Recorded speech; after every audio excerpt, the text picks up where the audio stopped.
guy right there in the white looks like a young Francis Ford Coppola, 20s.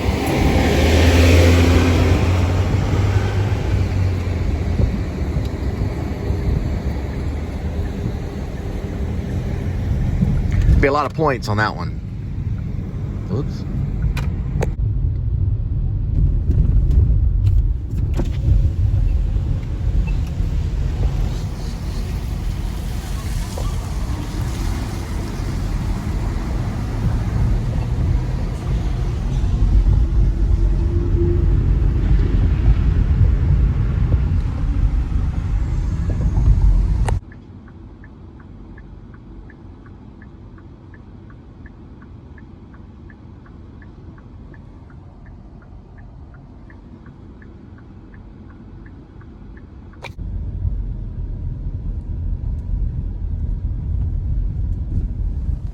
It's basically a North Park Mall.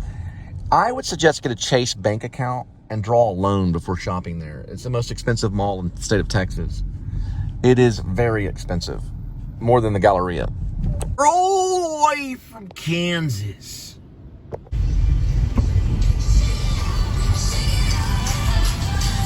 God, even there, it's copyrighted. Copyright. Oh my gosh. You just can't even, you try like, oh, look, a nice park scene. Shake it up. You're like, okay, got it. All of a sudden, content, copyright, Well, it's not content copyright. It's just copyright for music. I think it's so stupid, We can't get past that as people that are artists, whoops, nope, you can't use that. Sorry. The beautiful kids running around is protected by the one and only, what's her name? Taylor Swift. Yeah, Taylor Swift, copyright by Taylor Swift. That belongs to Taylor Swift, not you. So send it to Taylor Swift and see if she gets approval. That's what they should be able to do, which they don't. I don't think Taylor Swift would mind. But, if they sent it to her and she's like, yeah, sure. That's not how it works, though. Now is always the time for becoming. Now is only for the time being. There's some truth to that. Some truth. All the way from Kentucky. Don't forget about the YMCA.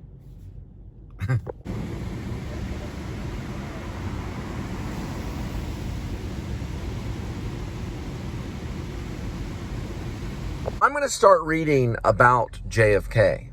And I have an idea that maybe I can do like a tourist attraction JFK ride thing. Like JFK rideshare. I think I've talked about it before in my early vlogs. So like I talk about JFK. I showed you where I show you where JFK got shot. Where he was assassinated. Talk about Lee Harvey Oswald. Some people can talk about conspiracy theories. And we have ourselves a JFK show. A show about the assassination of JFK. We're about to go there right now. There's two different areas, and be careful when you're around these two areas. You've got Elm, which is the area that they went through right there. They think one of the snipers was on top of this right here, of this bridge. Now look at this right here. Boom, that's where Lee Harvey was, on the 6th floor. So my question is this: why did he not shoot JFK when he was on Houston? Everybody asks that question. See, he goes right down Houston, has a clear shot right up there. Remember, he was on this side of the road. That tree did not go that far over. He'd be an idiot if he was a sniper, he didn't take the shot right here. He was waiting all day for him. Maybe because he didn't recognize him until he saw him get closer and closer. Maybe he had little binoculars. And then, as he went through here, that's when he decided to go ahead and shoot the right guy. Because he had to recognize him right here. He had to spot him. So JFK and Jackie O and the governor were all traveling down Houston. JFK was traveling down this way. Lee Harvey Oswald was right up here on the 6th floor. Why not take the shot right here? They had to slow down right here. Then they had to make a turn right through here. There's got to be a reason why he waited. There's some particular reason why he would wait. This is a perfect place to shoot right here. He didn't take the shot right here. He waited until he was almost gone, way over here. There's got to be a reason why. And today, we're going to investigate.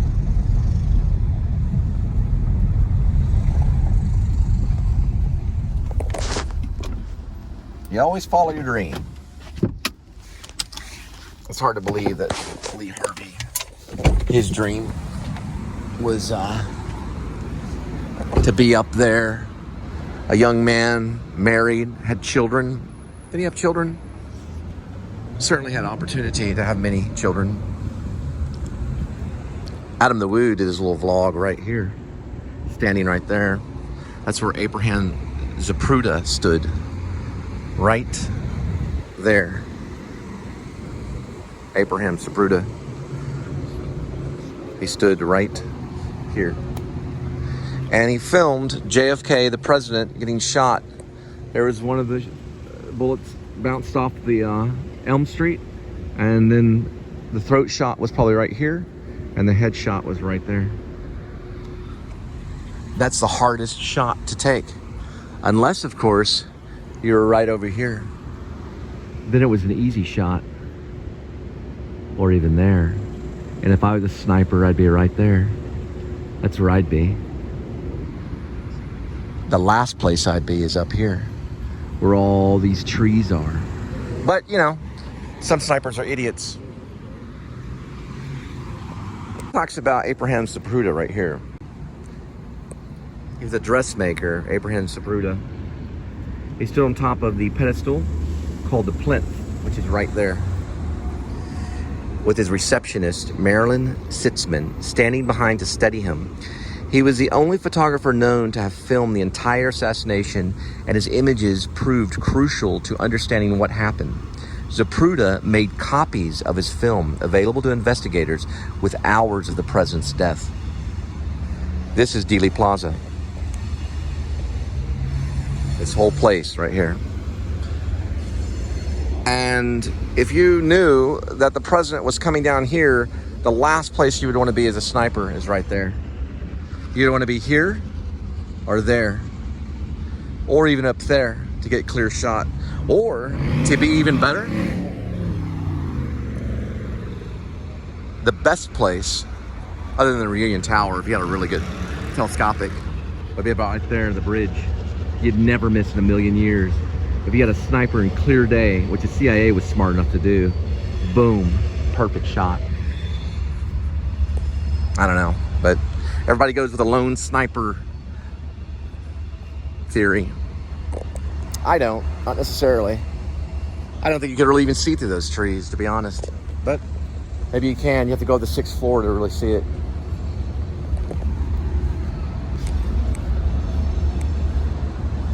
I don't know.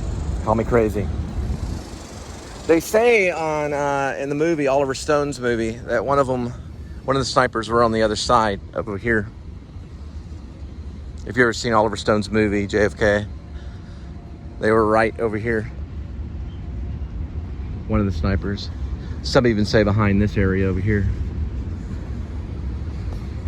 And the patsy could be up there making gunshot noises after he was paid maybe even a few $1,000s or less to take care of his family.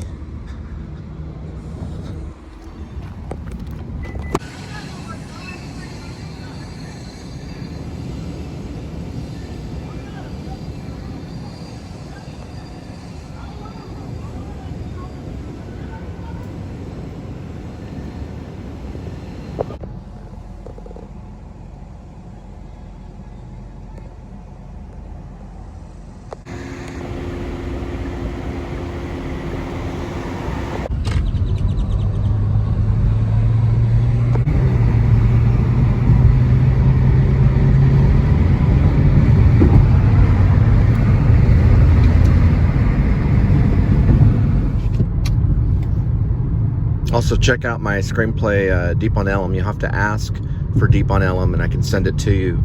It's about this place right here called Level 5. And it's called, well, it's also about the West Side, which is the west side of Dallas.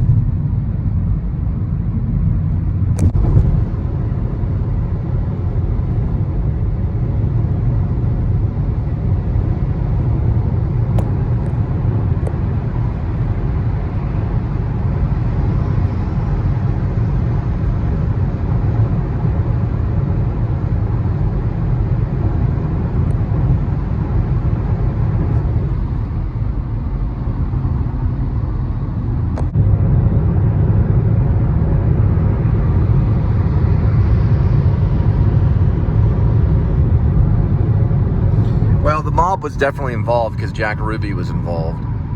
So they say the mob wasn't involved in the JFK assassination, but they were, because Jack Ruby was involved in it. So the history books may say one thing, but they really mean another. It's hard to say.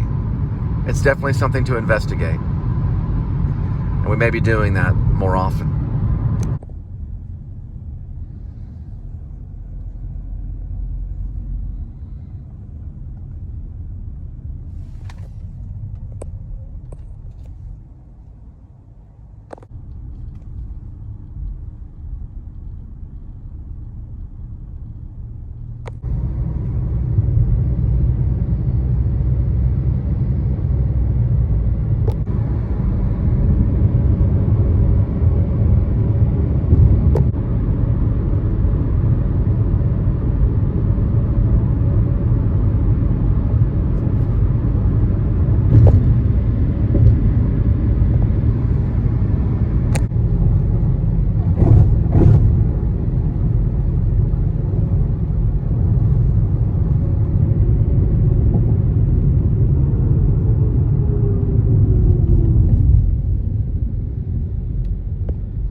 Yep, there's the exit.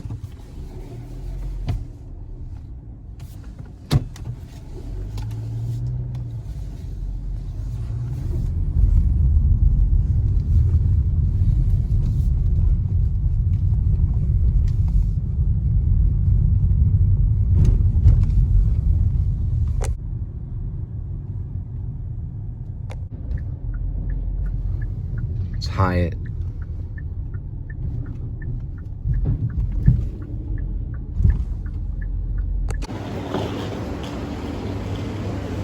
All right, well, we did get to check on Linda. She is doing okay.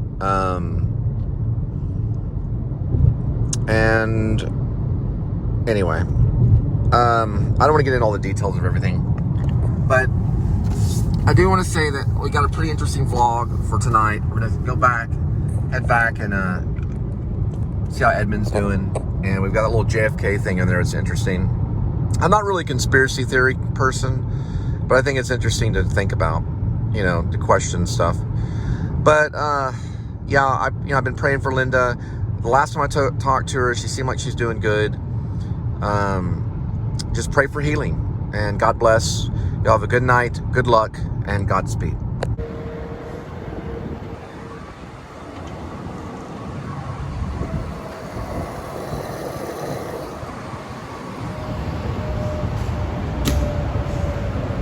All right, we're headed back to the fort. We may have to upload everything to Apple depending on internet. I got some messages from Spectrum, but nevertheless, we probably will. I don't know if it's 2 or 3 shows. Unfortunately, I only can talk about Linda on this particular show. Maybe later, Linda will make her return. We'll have to see. But she is doing okay. I did see her today.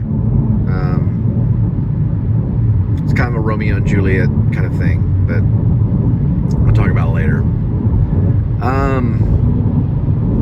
I'll mention it one day. It's, I don't know. Dallas is a lot of drama. We're headed back to Fort Worth. Go see Edmund the cat.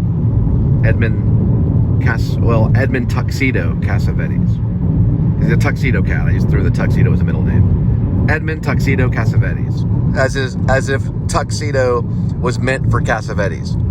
And then the Edmund part's the cat. Anyway, you know what I mean.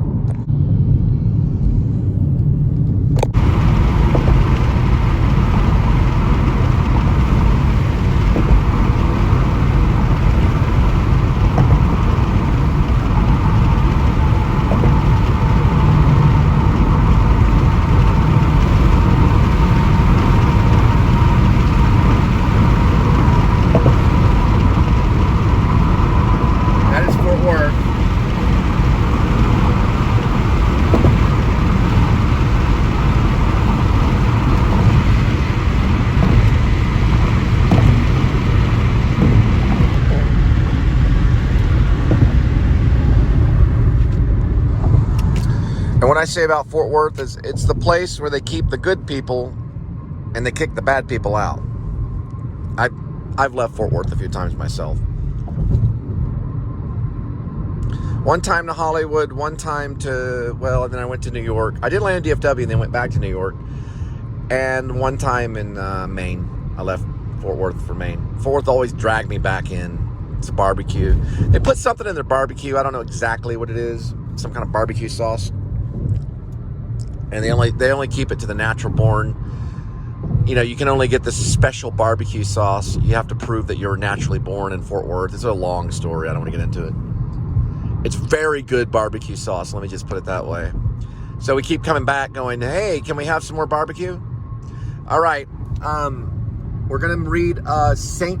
Paul Lutheran's message of the day. I passed it a few times. I should have read it the other day, so I'm sorry. This is called Get Up and Pray. So we get up and we pray. Luke 22:46.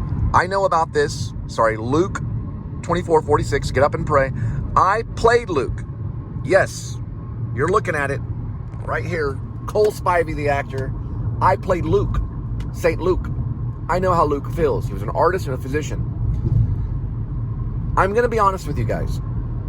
When I played Luke, I only did research and looking at paintings, and it's small kind of stuff like quotes and stuff about Luke, and I read the book of Luke as much as I could.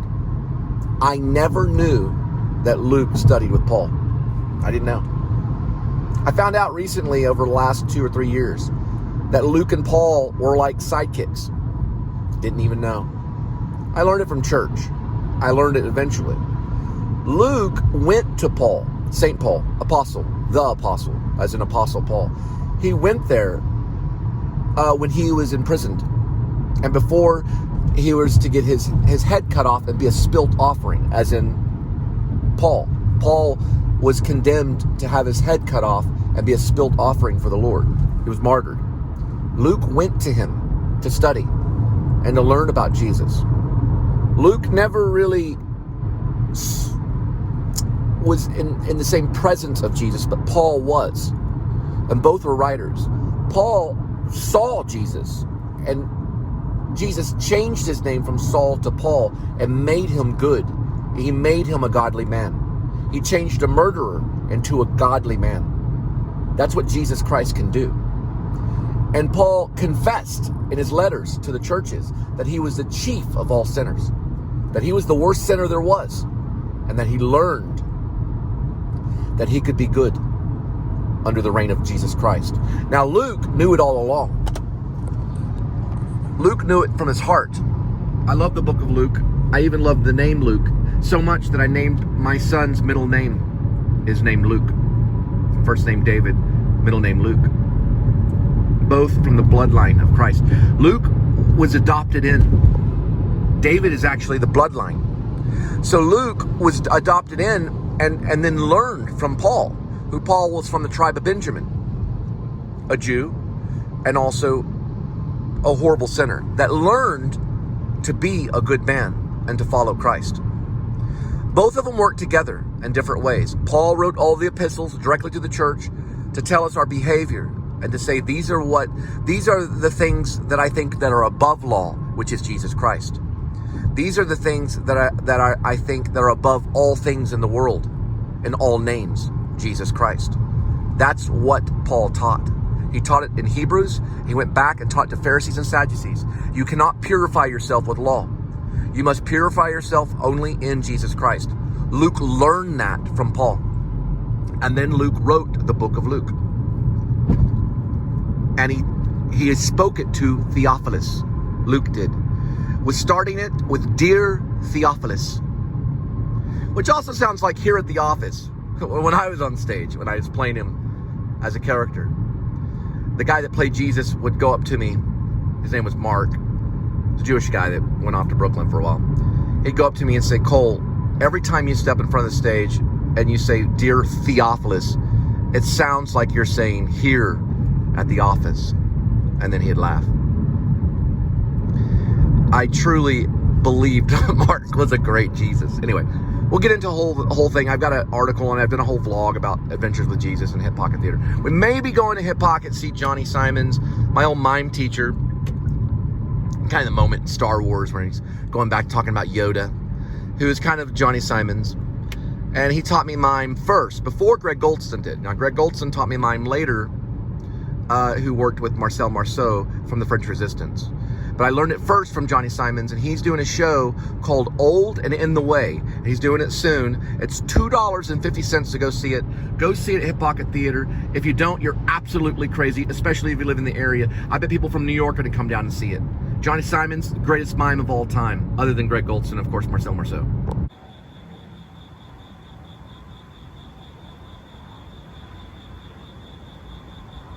All right, step back, kitty. Okay, come on. All right, all right, we got some cat food. We have cat food.